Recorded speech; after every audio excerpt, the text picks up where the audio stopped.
আসসালামু আলাইকুম প্রিয় দর্শক, আপনারা যারা সোনালী ব্যাংকে ৩ লক্ষ টাকা এফডিআর করতে চান ২০২৬ সালের আপডেট রেট অনুযায়ী এবং প্রতি মাসে মাসে লাভ নিতে চান, তাদের জন্য এই ভিডিওটি। ৩ লক্ষ টাকায় প্রতি মাসে সোনালী ব্যাংক কত টাকা লাভ দিচ্ছে এবং কত টাকা সরকারি ট্যাক্স কেটে নেবে এবং এফডিআর করার নিয়ম সম্পর্কে বিস্তারিত জানাবো। এছাড়াও জানাবো সোনালী ব্যাংকের বর্তমান অবস্থা। আমাদের এই সেভ মানি ইউটিউব চ্যানেলে ব্যাংক রিলেটেড সঞ্চয়পত্র এবং প্রাইস বন্ড রিলেটেড নিত্য নতুন ভিডিও আপলোড করা হয়ে থাকে। তাই এই রিলেটেড ভিডিও পেতে চ্যানেলটি সাবস্ক্রাইব করে ভিডিওতে একটি লাইক করে বেল বাটন অল করে রাখুন। ওকে, সোনালী ব্যাংকে আপনারা চাইলে এককালীন এফডিআরও করতে পারেন ৩ থেকে ৬ মাস, ৬ থেকে ১ বছর এবং ১ বছর থেকে ৩ বছর মেয়াদকাল পর্যন্ত। এই সিস্টেমগুলোর রেট হচ্ছে ভিন্ন। আমরা এখানে যে আপডেটটি নিয়ে আলোচনা করছি এটি হচ্ছে মাসে মাসে আপনাকে মুনাফার টাকা দিয়ে দিবে সেভিংস অ্যাকাউন্টে। আপনি প্রতি মাসে সেটি চেকের মাধ্যমে অথবা কার্ডের মাধ্যমে তুলে নিতে পারবেন এটিএম থেকেও।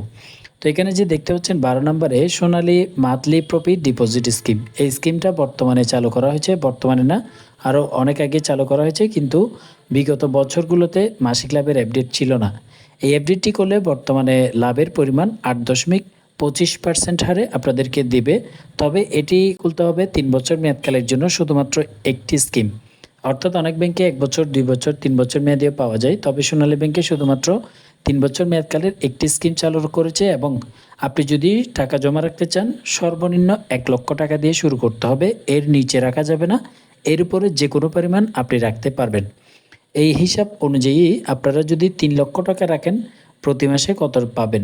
সোনালী ব্যাংকের বর্তমান অবস্থা সম্পর্কে যদি বলি, সরকারি ব্যাংকগুলোর মধ্যে বর্তমানে সবচেয়ে ভালো পজিশনে রয়েছে সোনালী ব্যাংক পিএলসি।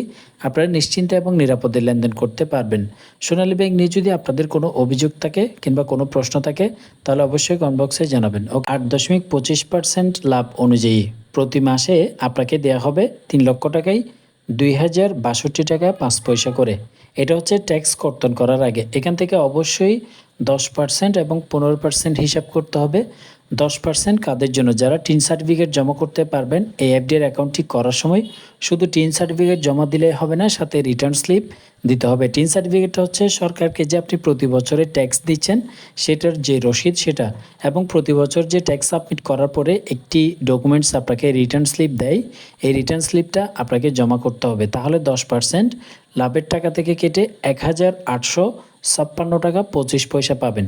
কিন্তু এই টিন সার্টিফিকেট এবং রিটার্ন স্লিপ কোনোটাই যদি আপনি দিতে না পারেন তাহলে 15% লাভের টাকা থেকে, অর্থাৎ এই যে ২,০৬২ টাকা থেকে 15% কেটে ১,৭৫৩ টাকা ১২ পয়সা করে প্রতি মাসে এভাবেই পাবেন। তবে ভবিষ্যতে একটি আপডেট নিয়ে আসা হচ্ছে, যে কোনো অ্যাকাউন্ট করার ক্ষেত্রে টিন সার্টিফিকেট বাধ্যতামূলক করা হচ্ছে। যদিও এখন এটি চালু করেনি, তবে ভবিষ্যতে এটি করতে পারে।